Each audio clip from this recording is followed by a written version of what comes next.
Morning!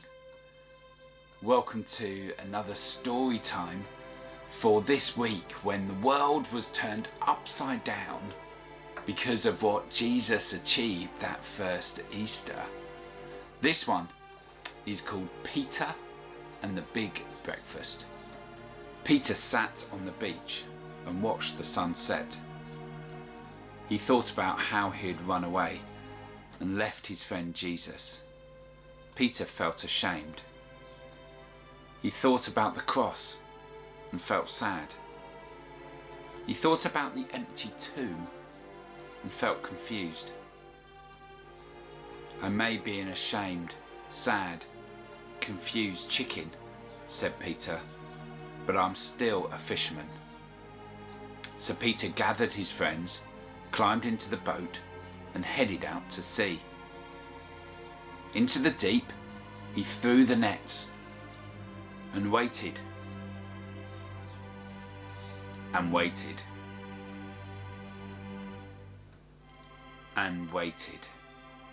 There were no nibbles, not a nudge on the nets. Peter slowly rowed back to the beach. That morning, as the sun rose, a lone fisherman stood on the beach and cast his net. The fisherman dragged his catch ashore.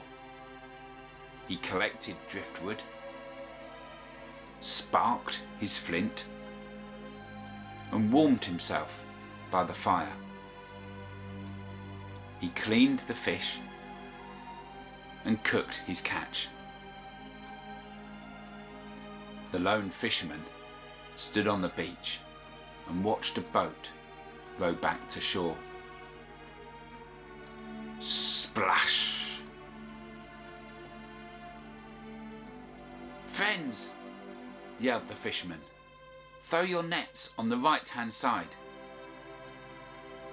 Into the deep they threw the nets and fish.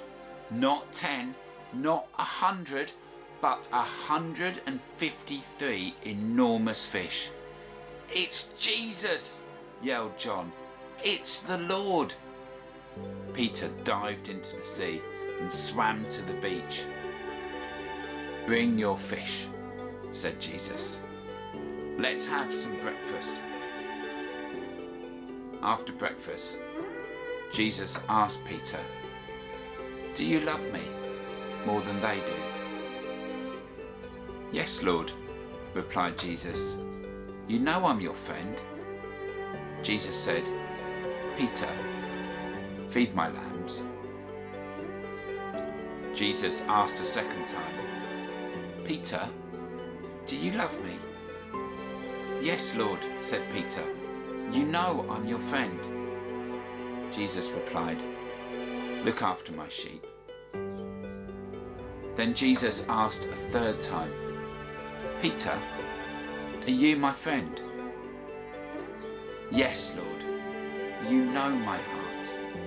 You know I'm your friend." "Peter," said Jesus, "feed my sheep." When you were young, you'd get all dressed up and go where you pleased.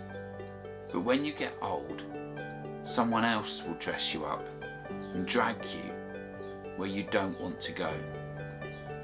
Follow me.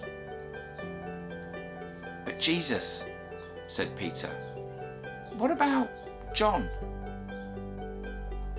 "Don't worry about John.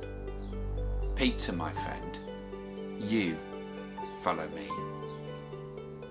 And so Peter the fisherman, who still felt a bit chicken, stepped forward, and again he followed his friend Jesus.